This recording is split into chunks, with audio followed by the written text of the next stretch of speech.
ନୂଆ ବର୍ଷ ମାନେ ଏକ ନୂଆ ଆରମ୍ଭର ସୁଯୋଗ। କିନ୍ତୁ କେବେ ଭାବିଛନ୍ତି ଯେତେବେଳେ କେବଳ କ୍ୟାଲେଣ୍ଡର ବଦଳିଯାଏ କିନ୍ତୁ ଆମ ଜୀବନର ଦିଗ ସେମିତି ହିଁ ରହିଯାଏ, ସେତେବେଳେ କ'ଣ ହୁଏ?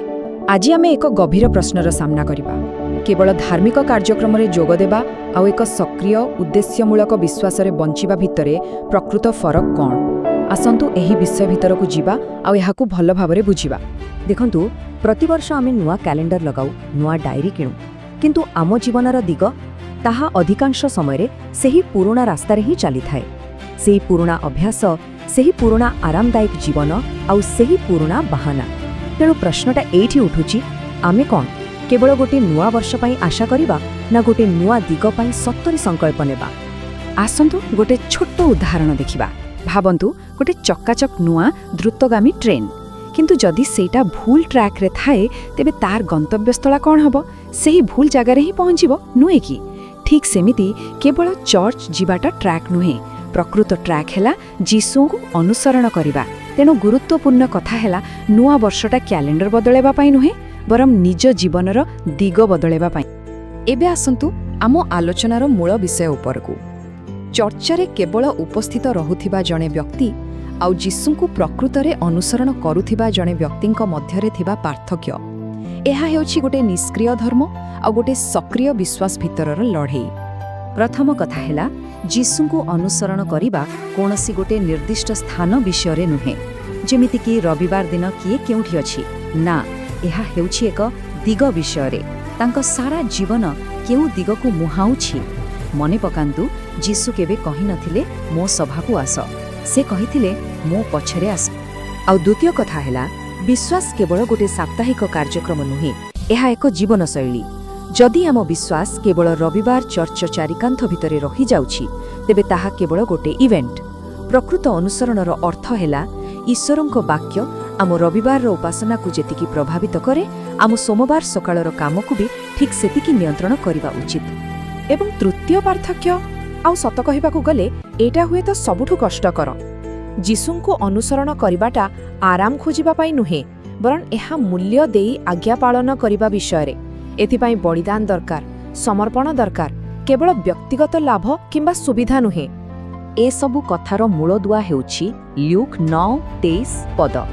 ଏଠି ଯୀଶୁ 3ଟି ସର୍ତ୍ତ ରଖୁଛନ୍ତି: ନିଜକୁ ଅସ୍ୱୀକାର କରିବା, ପ୍ରତିଦିନ ନିଜ କ୍ରୁଶ ଉଠାଇବା ଏବଂ ତାଙ୍କୁ ଅନୁସରଣ କରିବା। ଏଠାରେ ପ୍ରତିଦିନ ଶବ୍ଦଟି ଉପରେ ଟିକେ ଧ୍ୟାନ ଦିଅନ୍ତୁ। ଏହା କେବଳ ରବିବାରର କଥା ନୁହେଁ, ବରଂ ସୋମବାରରୁ ଶନିବାର ପର୍ଯ୍ୟନ୍ତର ଏକ ପ୍ରତିବଦ୍ଧତା। ଏଇଠି ଗୋଟେ ବହୁତ ବଡ଼ ଚେତାବନୀ ଅଛି। ଆଜ୍ଞା ପାଳନ ବିନା ଚର୍ଚ୍ଚ ଯିବା କେବଳ ଏକ ଧାର୍ମିକ ଆରାମ ଦିଏ, କିନ୍ତୁ ଭିତରେ ଆତ୍ମିକ ଶୂନ୍ୟତା ଭରିଦିଏ। ଏହା ଆମକୁ ଧାର୍ମିକ ବ୍ୟକ୍ତି କରିପାରେ, କିନ୍ତୁ ପରିବର୍ତ୍ତିତ ଶିଷ୍ୟ ନୁହେଁ। ଆଉ ସତ କଥା ହେଲା, ଯୀଶୁ ଆମକୁ ଧାର୍ମିକ କରିବାକୁ ଆସିନଥିଲେ, ସେ ଆମକୁ ରୂପାନ୍ତରିତ କରିବାକୁ ଆସିଥିଲେ। ତାହେଲେ ପ୍ରଶ୍ନ ଉଠୁଛି, ଗୋଟେ ଜୀବନ୍ତ ସକ୍ରିୟ ବିଶ୍ୱାସ ଦେଖାଯାଏ କେମିତି? ଯଦି ଏହା କେବଳ ଚର୍ଚ୍ଚ ଯିବା ନୁହେଁ, ତେବେ ଗୋଟେ ରୂପାନ୍ତରିତ ଜୀବନର ପ୍ରମାଣ କ'ଣ? ଯଦି ବିଶ୍ୱାସଟା ବାସ୍ତବ, ତେବେ ତାହା ଆମ କାମରେ ଦେଖାଯିବା ଦରକାର। ଯାକୁବ 2:17 ପଦରେ ସ୍ପଷ୍ଟ ଭାବେ ଲେଖା ଅଛି, କର୍ମ ବିନା ବିଶ୍ୱାସ ନିଜେ ମୃତ ଅଟେ। ଏହାକୁ ବୁଝିବା ପାଇଁ ଏକ ସୁନ୍ଦର ଉଦାହରଣ ଅଛି। ଚିନ୍ତା କରନ୍ତୁ, ବିଶ୍ୱାସ ହେଉଛି ଗଛର ଚେର ଭଳି, ଯାହା ମାଟି ତଳେ ଥାଏ, ଦେଖାଯାଏନି, କିନ୍ତୁ କାର୍ଯ୍ୟ ହେଉଛି ସେହି ଗଛର ଫଳ ଭଳି, ଯାହା ସମସ୍ତେ ଦେଖିପାରନ୍ତି। ଯଦି ଗଛରେ ଫଳ ନାହିଁ, ତେବେ ସନ୍ଦେହ ହୁଏ ଯେ ଚେରଟା ସତରେ ଜୀବିତ ଅଛି ନା ନାହିଁ। ଆଉ ଏହି ବିଶ୍ୱାସର ଫଳ କେଉଁଠି ଦେଖାଯାଏ? କେବଳ ଚର୍ଚ୍ଚ ଭିତରେ ନୁହେଁ, ଏହା ଆମ ଦୈନନ୍ଦିନ ଜୀବନରେ ଦେଖାଯାଏ। ଆମ କର୍ମକ୍ଷେତ୍ରରେ ଯେତେବେଳେ ବାକି ସମସ୍ତେ ଠକୁଛନ୍ତି, ସେତେବେଳେ ସଚ୍ଚୋଟ ରହିବା। ଆମ ପରିବାରରେ ନିୟନ୍ତ୍ରଣ କରିବା ବଦଳରେ କ୍ଷମା କରିବା। ଆଉ ଆମ ସମାଜରେ ନ୍ୟାୟ ପାଇଁ ଲଢ଼ିବା ଏବଂ ଦୁର୍ବଳ ଲୋକଙ୍କ ପାଇଁ ଠିଆ ହେବା। ଆଉ ଯଦି କିଛି ସନ୍ଦେହ ଥାଏ, ତେବେ ମାଥ୍ୟୁ 7:27 ପଦ ସବୁକିଛି ସ୍ପଷ୍ଟ କରିଦିଏ। ଏଥିରୁ ଜଣାପଡ଼େ ଯେ କେବଳ ଠିକ୍ କଥା କହିଦେଲେ ଈଶ୍ୱର ଖୁସି ହୁଅନ୍ତି ନାହିଁ। ସିଧା କଥା ହେଉଛି, ଯଦି ଆମ ବିଶ୍ୱାସ ଆମ କାମକୁ ବଦଳେଇ ପାରୁନି, ତେବେ ସମ୍ଭବତଃ ଏହା ଆମ ହୃଦୟକୁ ବି ବଦଳେଇନି। ଠିକ୍ ଅଛି, ତେବେ ଆମେ ବୁଝିଲେ ଯେ ପ୍ରକୃତ ବିଶ୍ୱାସ କାମରେ ଦେଖାଯାଏ। କିନ୍ତୁ କାହିଁକି? ଏହି ସକ୍ରିୟ ବିଶ୍ୱାସର ଉଦ୍ଦେଶ୍ୟ କ'ଣ?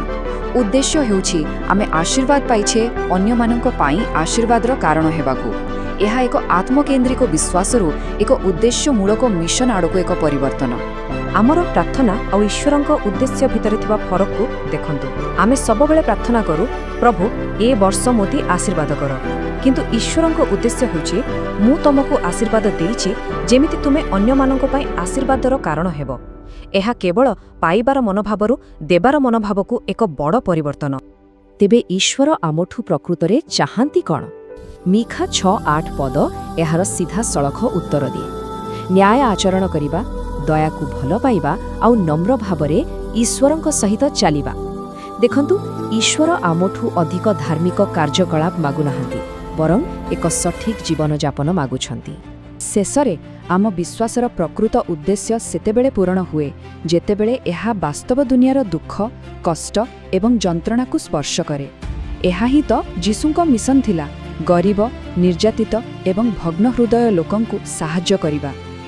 ଆଉ ଏବେ ଆମେ ଆସି ପହଞ୍ଚିଛେ ଆମ ଆଲୋଚନାର ଶେଷ ପର୍ଯ୍ୟାୟରେ। ଶେଷ ଆହ୍ୱାନ ହେଉଛି ସଚ୍ଚୋଟତା ବା ଅଖଣ୍ଡତା ପାଇଁ, ମାନେ ଏପରି ଏକ ଜୀବନ ଯେଉଁଠି ଆମେ ରବିବାର ଦିନ ଯାହା ବିଶ୍ୱାସ କରୁ, ସୋମବାର ଦିନ ଠିକ୍ ସେହିପରି ବଞ୍ଚୁ। ଏହି ଆଲୋଚନା ଆମ ପାଇଁ କିଛି ଗଭୀର ବ୍ୟକ୍ତିଗତ ପ୍ରଶ୍ନ ଛାଡ଼ିଯାଉଛି। ପ୍ରଥମ ପ୍ରଶ୍ନ ହେଉଛି ଆତ୍ମସମୀକ୍ଷା ପାଇଁ। ଏହି ବର୍ଷ ମୋ ଜୀବନରେ କ'ଣ ବନ୍ଦ ହେବା ନିହାତି ଆବଶ୍ୟକ? ଦ୍ୱିତୀୟ ପ୍ରଶ୍ନ ଆମକୁ କାମ କରିବା ପାଇଁ କହୁଛି, ଈଶ୍ୱର ମୋତେ କେବଳ ପ୍ରାର୍ଥନା କରିବା ପାଇଁ ନୁହେଁ ବରଂ କେଉଁଠାରେ କାର୍ଯ୍ୟ କରିବାକୁ ଡାକୁଛନ୍ତି।